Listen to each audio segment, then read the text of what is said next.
చిరుధాన్యాలు, ప్రకృతి సహజంగా వచ్చిన ఫ్రూట్స్, ఫలములు, ఇక వాకింగ్ ఇవన్నీ చేస్తే అందరికీ ఆరోగ్యం దూరంగా ఉండొచ్చు అంటారు. అందరికీ ఆరోగ్యం వస్తుంది.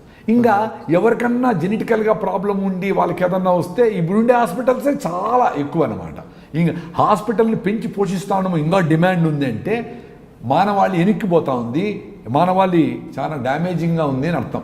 సో ఎప్పుడు డాక్టర్ దగ్గరికి పోయే అవసరం లేకుండా ఉండే ఒక అద్భుతమైన ఆరోగ్యాన్ని సొసైటీకి అందించగలిగిన విధానం ఏదైతే ఉందో అది అల్టిమేట్గా మనుషులు నిలుపుతుంది.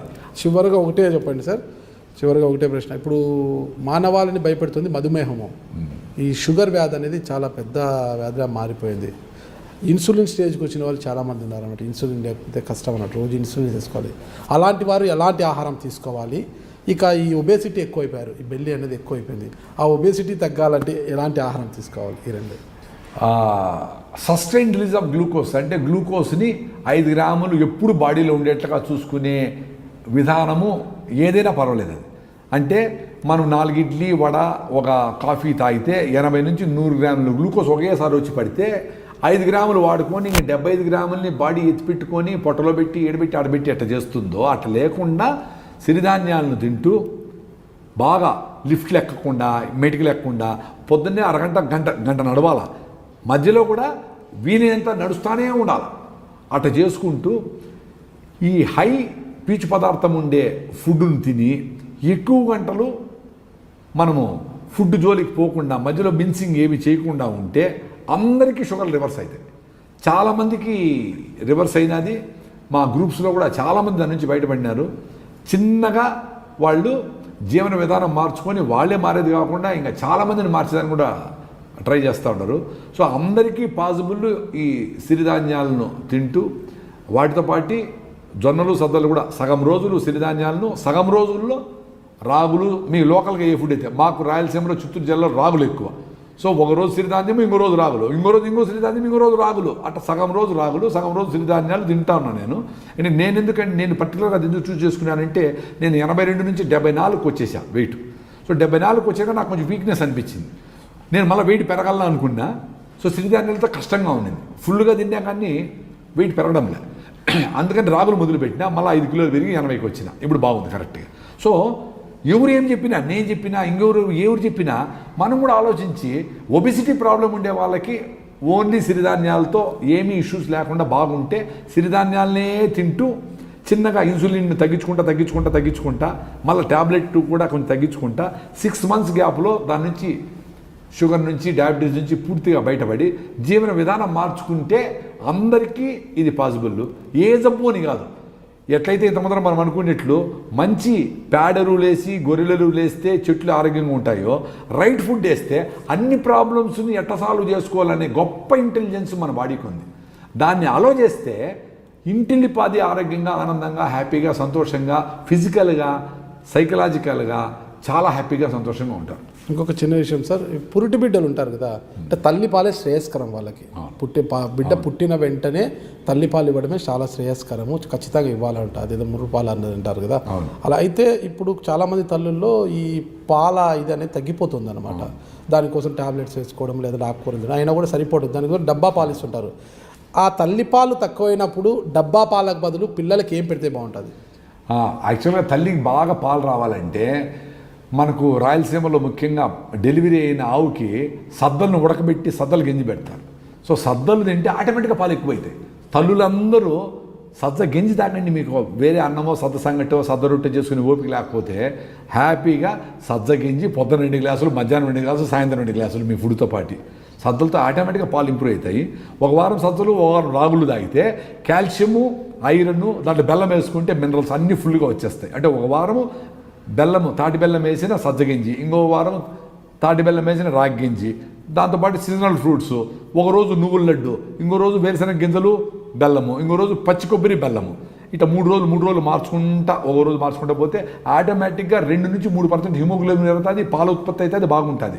మరీ తగ్గిపోతే పాలు రాకుండా ఉండే పరిస్థితుల్లో నువ్వుల పాలు, కుసుమల పాలు ఇలాంటివి, అంటే కుసుమలు అంటే తెల్ల కుసుమలు అంటారు, సాఫ్లవర్ అంటాం, కర్డీ అంటారు హిందీలో. దీన్ని సఫోలా అనే బ్రాండ్ కూడా ఉంది. సో ఆ తెల్ల కుసుమల్లో రాత్రి నానబెట్టి దాన్ని రుబ్బితే తెల్లగా పాలు వస్తాయి. అంటే 100 గ్రాములు రుబ్బితే ఒక 750 ml పాలల్లో మనము ఆవు పెరుగుతో తోడు పెడితే దాంట్లో లాక్టోబాసిల్లస్ అనే బ్యాక్టీరియా అభివృద్ధి చెందుతుంది. అది గట్ బ్యాక్టీరియా అన్నమాట, ప్రోబయాటిక్స్ అంటాం.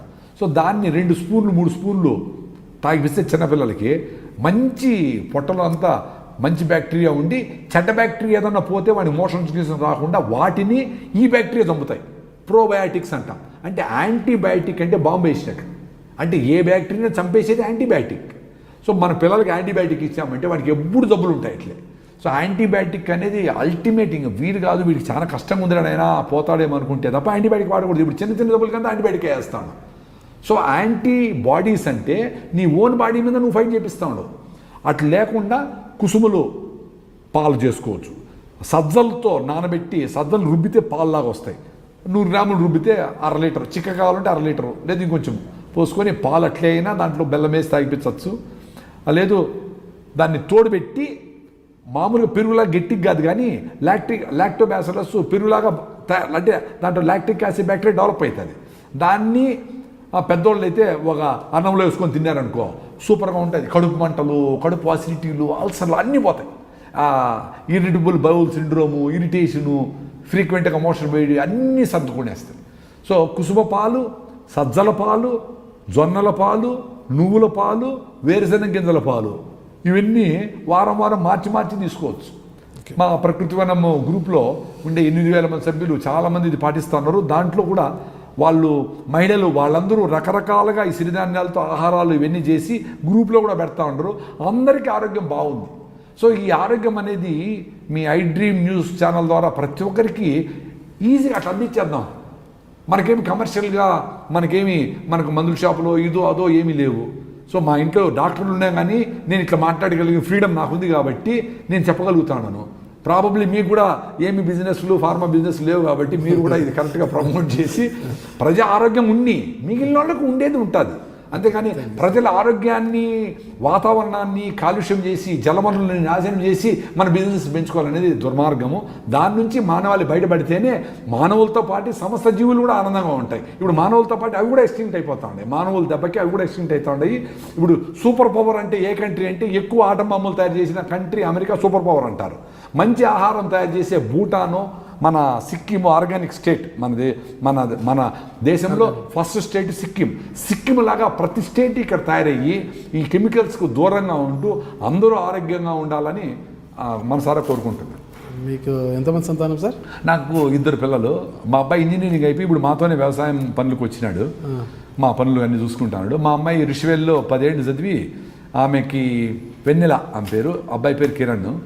ఆమెకి ఇంటర్లో ఎకనామిక్స్లో 100 out of 100 వచ్చింది. ఐసీఎస్సిలో 97 మార్క్స్ అగ్రిగేట్ వచ్చింది. కానీ ఆమె ఎప్పుడు చదివినట్లే కనపడలా. ఆమె 5'10" ఉంటుంది. లాంగ్ జంపు, హై జంపు, మట్టితో బొమ్మలు చేసేది. 5'10" ఉంటారా? 5'10". మంచి ప్రింటింగ్ చేస్తుంది, డ్రాయింగ్. అంటే ఆమె కాదు, చాలామంది రిషివాలీలో వాళ్ళందరికీ ఆర్ట్ అనేది అన్నీ చెప్పేసి తబలా కొడుతుంది, అన్నీ చేస్తుంది. మాకెవరికి 100 out of 100 వచ్చింది తెలియదు. ఎకనామిక్స్లో 100 out of 100 వచ్చినా ఆమె అజీం ప్రేమ్జీ యూనివర్సిటీ బెంగళూరులో పోయి ఫిలాసఫీ తీసుకునే సబ్జెక్టు. ఇప్పుడు ఫిలాసఫీ కూడా బోర్ అంటా ఉంది. ఇటీవల మీ ఇంటికి అగ్రికల్చర్ అంటే వ్యవసాయ శాఖ ప్రిన్సిపల్ సెక్రటరీ రాజ్ కుమార్ గారు ఏమొచ్చారు?